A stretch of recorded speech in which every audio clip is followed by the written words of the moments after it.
Worth it siya sobra. Eh, syempre libre eh.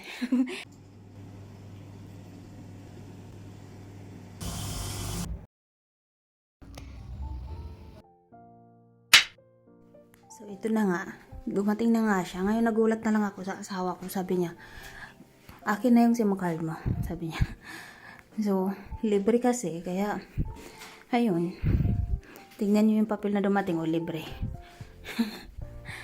So, wala. Pero nagbubuksan na eh. Wala yung tuloy. Hindi ko tuloy ma-unbox. Ayan siya, oh. So, ayan na nga. Tinransfer niya sa cellphone ko yung mga lagay na yung sa bagong cellphone, yung kung ano yung nasa cellphone niya. So, ako na ang gagawa ng paraan para tanggalin siya mamaya. So, ito po siya. Maganda siya. Yun nga lang. Siyempre, libre. Dapat lang natanggapin natin. Ay, anak ko pala. So, ito, ginamit ko kanina. Worth it siya, sobra. Eh, syempre, libre eh. Kaya lang, hindi ko type yung camera niya. Hindi ko type. Kaya, hanggang ano lang, pang call siya. Tapos, tawag dito,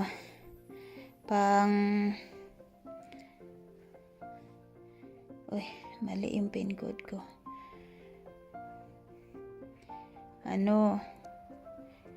Yung pang messenger, ganon. Ayan.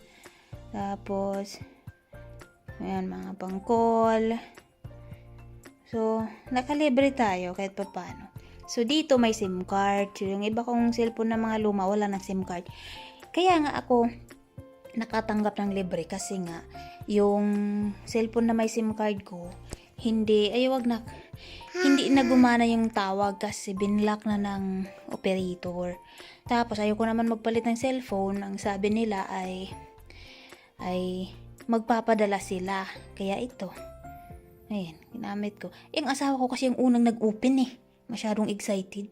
Tapos kung yung nilagay niya dito, yung sa cellphone niya, kung anong lagay sa cellphone niya, yung nilagay dito, ayan, dami ko. Puno ng mga app. Kaya ako, pinagtatanggal ko, ito na lang naiwan.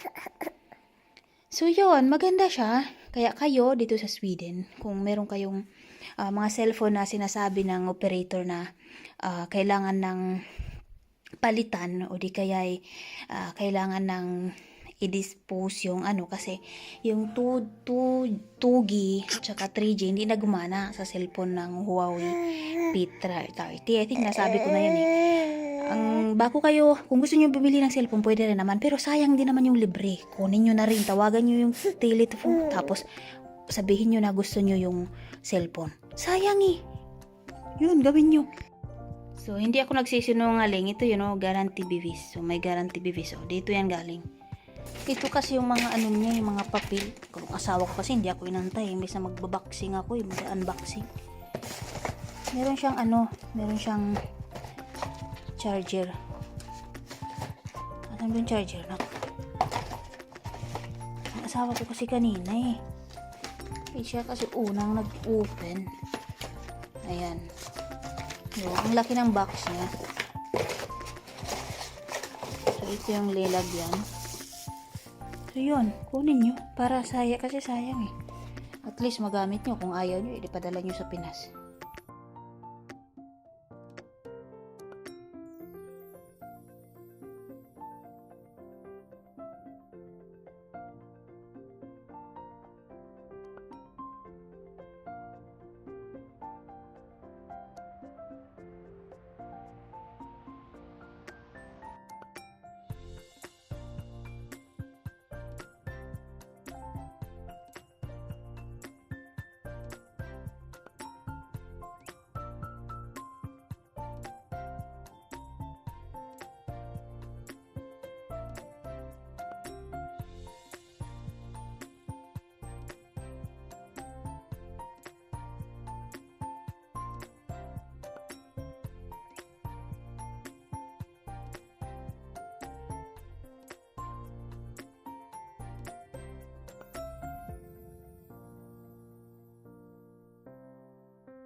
So, gagawa tayo ngayon ng tawag ito, lusikat.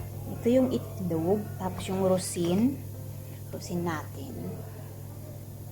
Tapos 900 gram na harina. Tapos yung ating gatas. Tapos yung ating asukal. At yung ating yes.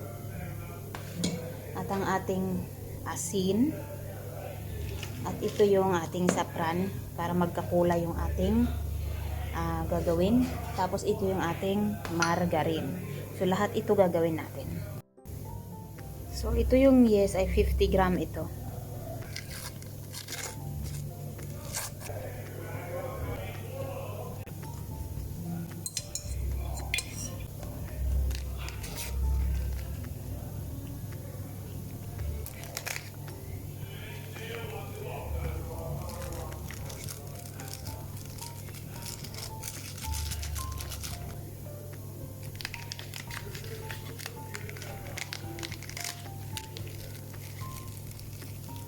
Mahal pa naman nito. Ang safra. Ito. Mahal ito.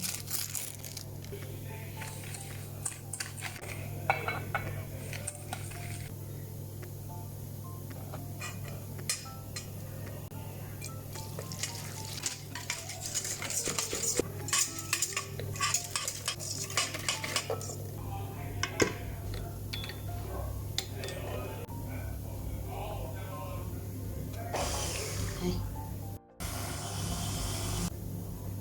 Ganda ng kulay niya, oh.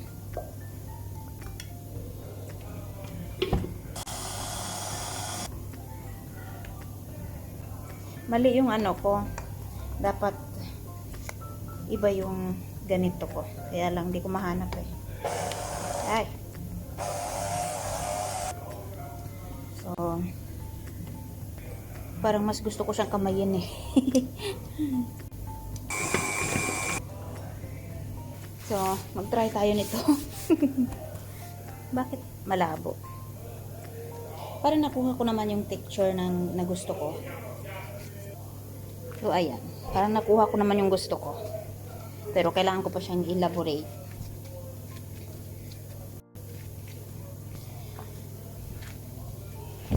So, ito, papaanuhin natin siya ng mga 30 to 45 minutes. Takpan natin. So, babalikan natin siya mamaya.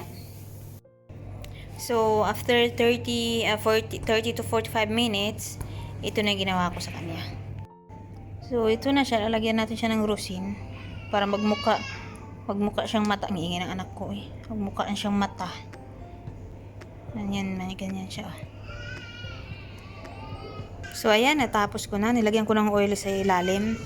Tapos, tatakpan na natin siya para another 45 minutes.